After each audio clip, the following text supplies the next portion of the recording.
Hoy sábado 23 de diciembre, cuarto domingo de Adviento. Nos encontramos con el Evangelio según San Lucas, en donde aparece la escena de María visitando a su prima Santa Isabel. La Virgen lleva la alegría por donde pasa. En cuanto llegó tu saludo a mis oídos, eso le dice Isabel, el niño saltó de gozo en mi seno, refiriéndose a San Juan Bautista, quien crecía en su vientre. A la alabanza de su prima, la Virgen responde con este bellísimo canto de júbilo del que hablamos el día de ayer, el Magnificat. Mi alma glorifica al Señor y mi espíritu está transportado de gozo en Dios mi Salvador. En el Magnificat se contiene la razón profunda de toda humildad. Cuanto más lo recemos, cuanto más la Virgen nos auxiliará a comprender esta extraordinaria virtud que nos lleva a la santidad, y no solamente una santidad humana, sino divina. María considera que Dios ha puesto sus ojos en la bajeza de su esclava. Por eso en ella ha hecho cosas grandes el Todopoderoso. En este tono de grandeza y de humildad transcurre toda la vida de Nuestra Señora. ¡Qué humildad la de la Madre Santísima! No la vas a ver entre palmas en Jerusalén. No la vas a ver fuera de las primicias de Caná. No la vas a ver a la hora de los grandes milagros. Pero no huye del desprecio del Gólgota. Ahí está. Justa crucem Jesu.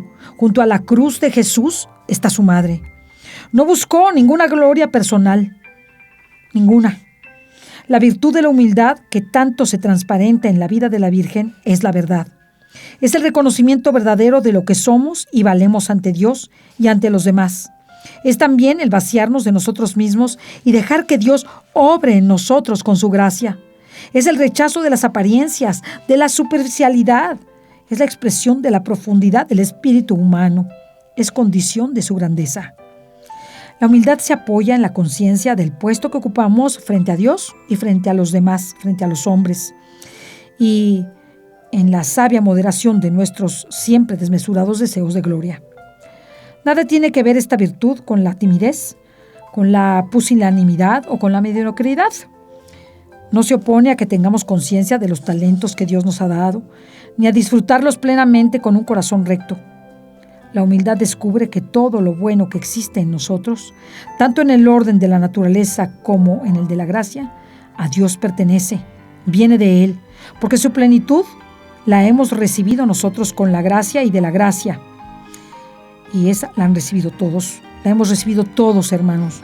El Señor es toda nuestra grandeza, lo nuestro es deficiencia y flaqueza. Frente a Dios nos encontramos como deudores que no saben cómo pagar. Y por eso acudimos como medianera de todas las gracias a María, Madre de la misericordia, de la ternura, a la que nadie ha recurrido en vano. Abandonémonos llenos de confianza en su seno materno. Pidámosle que nos alcance esta virtud que ella tanto apreció y tanto vivió. No tengamos miedo de no ser atendidos, enaltecidos, reconocidos, amados. María pedirá para nosotros esa virtud a Dios si nosotros buscamos la humildad y buscamos reducir a nada nuestra soberbia. Aunque esta soberbia nos hizo salir del paraíso terrenal, y algunos santos han dicho de la soberbia que termina y se muere 8 horas después de nuestra muerte, ya que esta lo que pretende es la rebeldía y desobediencia a Dios y el mostrarnos nosotros como el centro del universo cuando el verdadero centro es nuestro Dios. No olvidemos que Dios ensalza a los humildes y reduce a la nada a los soberbios. Y como María es omnipotente cerca de su Hijo y por su Hijo, será con toda seguridad oída porque ella es la omnipotencia suplicante. Todo, hermanos, todo cuanto ella pide le es concedido por Dios, especialmente por su Hijo Jesús. En humildad está el fundamento de todas las virtudes. Y sin ella ninguna virtud puede desarrollarse, hermanos. Sin la humildad, todo lo demás es como un montón muy voluminoso de paja que nosotros mismos levantamos, pero que abajo no hay nada. En el primer vientecito, toda esa paja vuela y no queda nada. Así somos nosotros cuando creemos que lo somos todo. El demonio, el enemigo de Dios, teme muy poco esas devociones que no están fundadas en la humildad, pues sabe muy bien que podría echarlas al traste cuando le plazca. No es posible la santidad si no hay una lucha eficaz por adquirir esta virtud. Ni siquiera podría darse una auténtica personalidad humana.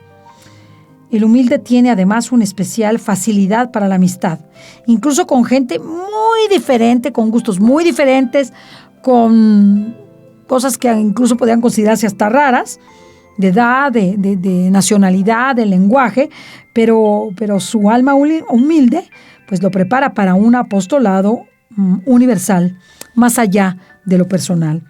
La humildad es especialmente fundamento de la caridad, ya que le da consistencia y la hace posible. La caridad es la más grande de todas las virtudes. La morada de la caridad es precisamente la humildad.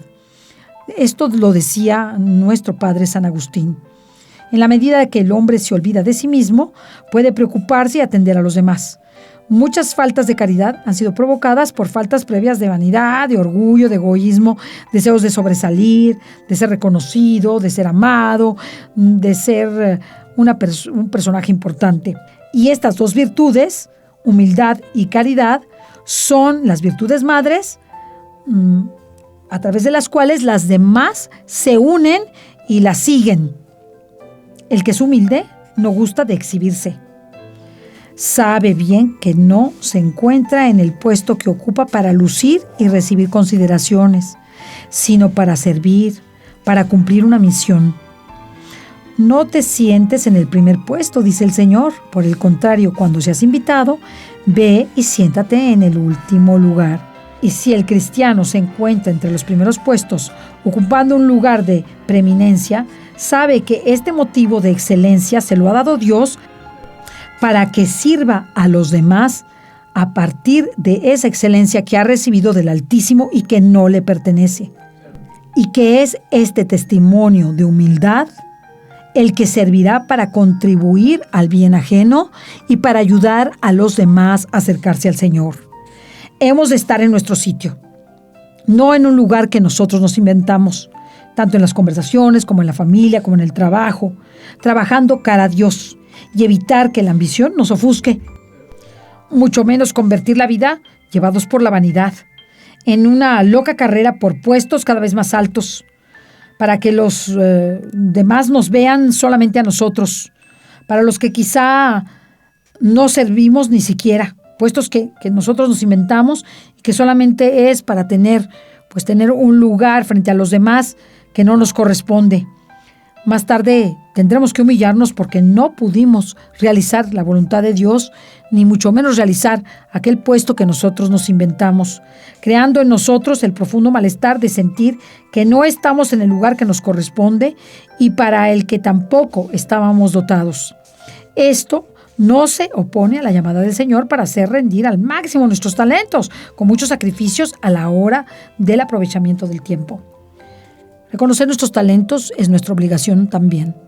Es parte de la verdad unida a la humildad, pero no para restregárselos a nuestros hermanos, para perder la paciencia con nuestros hermanos y para tronarles el dedo a nuestros hermanos. Si tenemos talentos es para servirlos, para ayudarlos, para enaltecerlos, para enseñarlos, para formarlos y un largo etcétera de servicio a nuestros hermanos. Si se opone, por el contrario, a la falta de rectitud de intención, eso que estamos haciendo, síntoma claro de soberbia, entonces, pues, lo único que va a suceder es que vamos a dar muy, muy mal ejemplo. La persona humilde sabe estar en su papel, se siente centrada y es feliz en su quehacer. Además, es siempre una ayuda. Conoce sus limitaciones y sus posibilidades o sus imposibilidades y no se deja engañar fácilmente por su ambición. Sus cualidades son ayuda, mayor o menor, pero nunca estorbo. Cumple su función dentro del conjunto. Qué interesante lo que es una persona humilde y cómo finalmente una persona humilde ocupa el lugar designado por Dios y que es mucho más alto de lo que la persona esperaba. ¿Por qué? Porque precisamente al ser humilde es reconocida por los demás como una persona digna de tener ese puesto y además aprovechada en el servicio que da. Otra manifestación de la humildad es evitar el juicio negativo sobre los demás. O sea, que estamos criticando todo el tiempo a los demás, porque pues todos los demás son menos que nosotros, son más tontos que nosotros, son más feos que nosotros, etcétera, etcétera. El conocimiento de nuestra flaqueza impide un mal pensamiento de nadie. Pensemos bien de los demás, veamos sus virtudes, aunque las palabras u obras del interesado den pie para juzgarlo mal razonablemente. Sin embargo, no nos está autorizado juzgar a nuestros hermanos solamente porque lo que nosotros vemos es que son muy defectuosos o menos que nosotros o poca cosa, porque nosotros nos sentimos más. No somos nadie para juzgarlos y mucho menos para quitarles el lugar que Dios les ha dado. Veamos a los demás con respeto, con comprensión. Aprovechemos sus virtudes también y reconozcámoslas. Cuando no están presentes, no hablemos mal de ellos o de ellas. Y cuando sea necesario, hagamos la corrección fraterna que necesitan nuestros hermanos cuando se acierta esa necesidad de la corrección fraterna, porque hay algunos que en uso de la corrección fraterna se sirven con la cuchara gorda y le dan en la cabeza a todo el que pueden. Entre los caminos que están para llegar a la humildad está, primero, desearla ardientemente, valorarla y pedírsela al Señor, fomentar la docilidad ante los consejos recibidos en la dirección espiritual. Y algo que es hermoso es servir a los demás, pensar amable, sentir amable y ser amables. Esto ayuda muchísimo a vivir la humildad. Y eso que recibimos en la dirección espiritual, ese esfuerzo y esa práctica constante por agradar a nuestros hermanos, para consolarlos, para tener delicadezas, para estar a su lado, para tener un gracias, un perdón, un con permiso, en ofrecer una silla, un plato, un vaso de agua a los que nos rodean, nos hace buscar precisamente el amor a Dios, y esto a través del servicio a los hermanos. La obediencia rápida y de corazón es un acto de humildad, siempre y cuando ésta venga de nuestros superiores, de nuestros jefes, de nuestra dirección espiritual o de nuestros superiores, si estamos consagrados, si estamos en una orden religiosa o en un movimiento laical que tiene superiores. Siempre y cuando dichas indicaciones no sean contrarias a la moral y contrarias a nuestra fe, desde luego, porque bajo este mandato de obediencia, algunas sectas pues se valen de ello para destruir a los hermanos, para mandarlos e incluso para que realicen actos inmorales en contra de ellos, de sus parejas, esposos, esposas, estamos hablando, no parejas cualquiera, sino esposos o esposas, y de sus propios hijos. Muchos casos hay de estos en el mundo contemporáneo. Jesús es ejemplo supremo de humildad. Veámoslo en el pesebre, veámoslo en su predicación, veámoslo en la cruz y en la tortura que esto significó, veámoslo en su vida cotidiana. Siempre encontramos detalles de humildad y de servicio, de aceptación de la voluntad del Padre, una humildad dispuesta siempre a soportar los defectos y las calamidades que se refieren a los demás, y también las inclemencias que el propio devenir del mundo y de la vida se le procuraron a Jesús. Jesús caminó mucho, descansó poco, durmió menos, aguantó más, se donó exquisitamente a todos, sirvió a todos, al grado que, para que los hombres de su tiempo dijeran, todo lo ha hecho bien. Imagínense ustedes la entrega de Jesús. Quizá hubo muchos momentos en que ni un vaso con agua pudo tomar, porque ni tiempo tuvo, casi para poder hacer sus necesidades más elementales. Al meditar los pasajes del Evangelio en los que se manifiestan las imperfecciones de los apóstoles frente a Jesús, pues nos quedamos maravillados de la humildad de Jesús y aprendemos nosotros a no impacientarnos con nuestras propias debilidades y flaquezas y miserias. El Señor cuenta con ellas y cuenta con el tiempo, con la gracia y con nuestros deseos para ir mejorando nuestra vida de virtud y ir haciendo cada vez más la voluntad de Dios. Terminemos pues este día con esta oración que sirve para contemplar a la Virgen, para alcanzar a su Hijo y alcanzar de su Hijo esa virtud que necesitamos. Veamos a María. Jamás criatura alguna se ha entregado con tanta más humildad a los designios de Dios. La humildad de quien ha dicho, he aquí la esclava del Señor. Ese es el motivo de que la invoquemos como a causa de nuestra alegría. María, al confesarse esclava del Señor, es hecha madre del Verbo Divino, se llena de gozo.